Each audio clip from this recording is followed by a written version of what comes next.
Hey everybody, my name is Brenda Tringali. The name of my business is At Your Fingertips Organizing, and I am a certified professional organizer, and I am here to teach you my tips and tricks.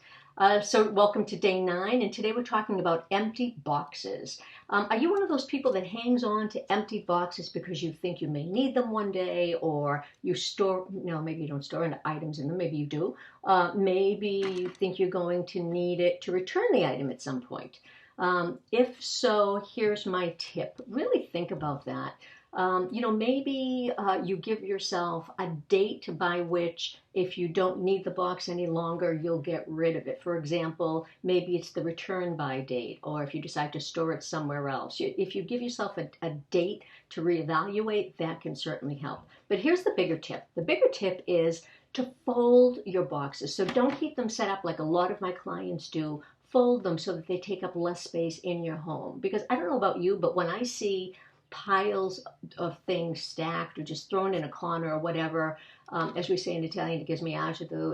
It like drives me crazy. So anyway, by folding them, they'll take up less room. Okay. So what am I purging today? So I'm not actually purging this. I'm just using it for demonstration purposes. But this is an empty box that I keep on hand. I'm not keeping it because I think I'll need it someday, or I don't use it to store my meat slicer. Again, demonstration purposes. So let me just show you how quickly this breaks down. And the reason I keep it, let me just do this really quickly. Here we go. So as you can see now, it's flat, very flat. It takes up a lot less room, and I don't have to worry about it. The reason I keep it for demonstration purposes is I use it as a visual when I teach classes. So for people who are visual learners, they can actually see how much less space it takes up and how much of an impact it could make in your home or office by folding boxes. So here's my question. How many empty boxes do you have that you plan to break down today, or maybe even get rid of? Either comment below or attach a picture to share your success. If you're not sure and you have a question about this, then do me a favor, just post the question below and I will do my best to answer it for you. Now, I have another quick thing that I want to add related to this challenge. A dear friend asked me, oh my gosh, what should I be doing with all these items that I'm decluttering? Should I keep them until the end? Should I give them away right away? So let me tell you what I do. So there's no right answer. You can do whatever you want. But what I do is I keep a box for each destination. So for example, if I have items that I know I want to donate at, I'll say Goodwill, the box will be labeled Goodwill. And anything that I plan to donate, I'll put in the box. Maybe there's a box called consignment. It's whatever you plan to do with items.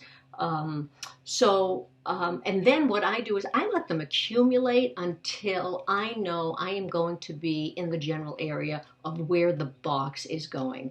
And that day, that morning, I'll grab the box, I'll throw it in my car, and then I'll drop everything off. So again, there's no right or wrong answer. It's really what works best for you. But related to this, I just want to offer one other piece of information. So this is why I offer donation drop-off services. It's a free service I offer my clients. When we're done working together for the day, I load up my SUV with their donations, obviously with their approval, and I do it for 3 reasons. Number one, so they can't change their minds about their products and then go back after I leave and sneak things out and keep them, or keep everything.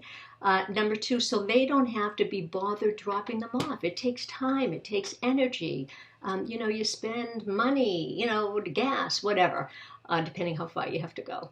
But reason number 3, and this is the big one, they can see the immediate result of their hard work. So by getting rid of the donations, they're not taking up space in their home, and they feel better, they see clear space, and it makes them feel wonderful.